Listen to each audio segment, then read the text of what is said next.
I have a question. Go. What's the best party? I mean, you're talking Mike Tyson parties and these kind of things. Come on, like what's like just a good memory from these? Because So I'll tell you. that You want a sounds Mike awesome. Tyson story? Only one. Yeah. All You want day, a Mike? all day. This has never been. I never told this to anybody live on a stream. Okay, cool. So Mike Tyson is a bizarre individual.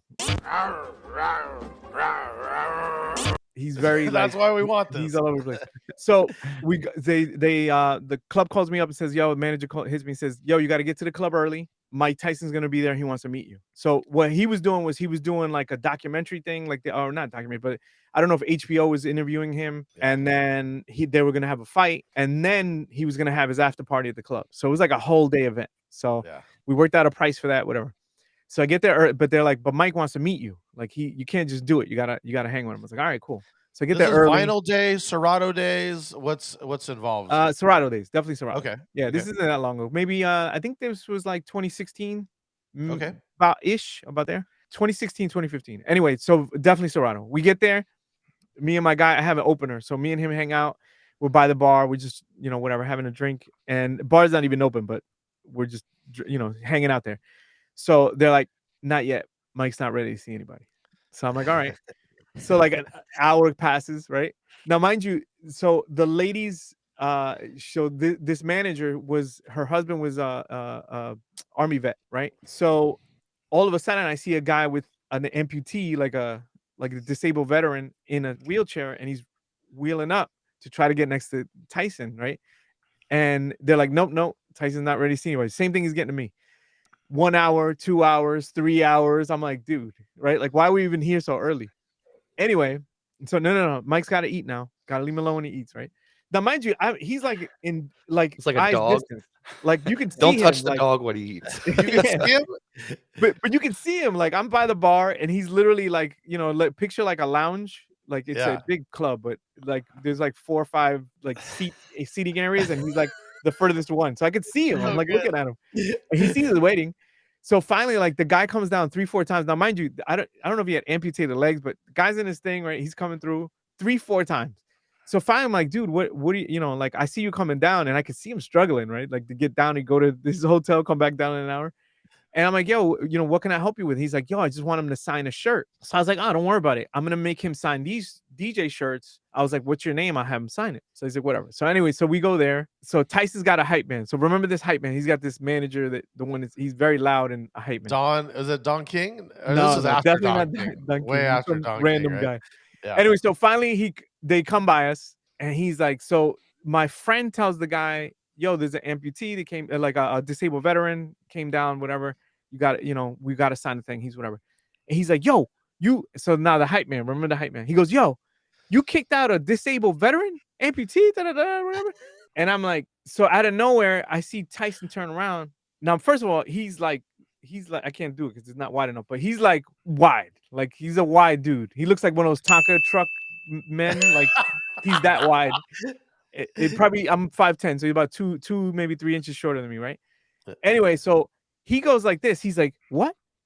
You kicked out a guy who's disabled, a veteran that's disabled, and he flings his arm.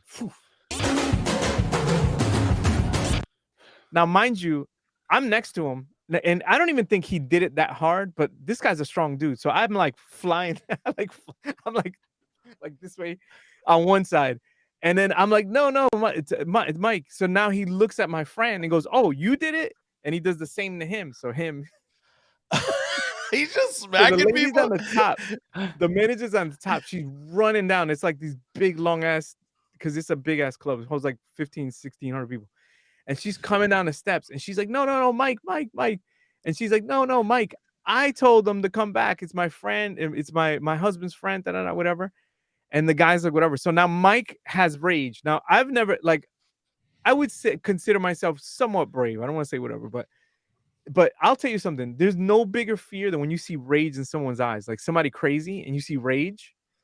Like he could have ripped somebody's heads off. Like if it would have been another 60 seconds without her coming down, somebody would have been dead. Like it would have been something crazy. Is this before he bit off Holy? After. Yeah. I would be scared out of my mind. I'd be like, nope, I don't care about this signature. So finally she runs down and she's like, no, Mike, this and that. It's my husband's friend. He's a disabled veteran, whatever. And he calms down. So he's like, oh, and then his whole voice changes.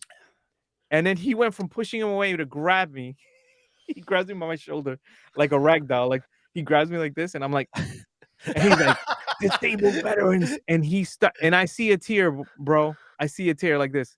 And he goes, one time I was on a plane and the pilot told me to talk to disabled veterans and I had to get on the loudspeaker. And he's like, and I started crying. I couldn't take it, man. He's like, I couldn't take it, man. I couldn't. And he's choking up.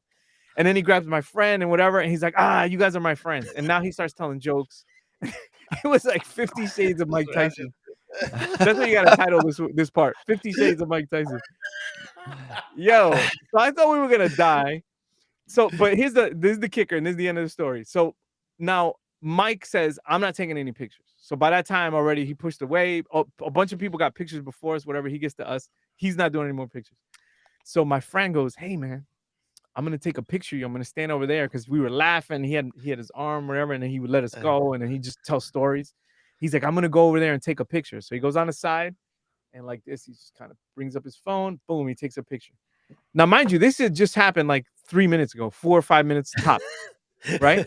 Yeah. So this is why I tell you I was scared. Bro, I was so scared that my hand was like this. So his picture of me and Mike Tyson was nice and clear. My picture of him and Mike Tyson was like a blur.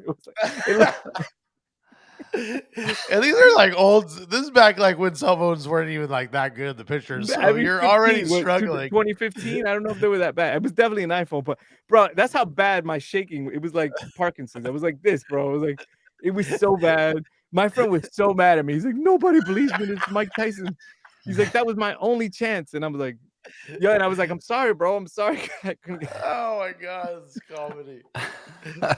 Sorry, it was so long, but that was an amazing story. That was so good. I can just imagine. I can just imagine it. It's like it's so good. It's classic. The Drew and Fuse Show.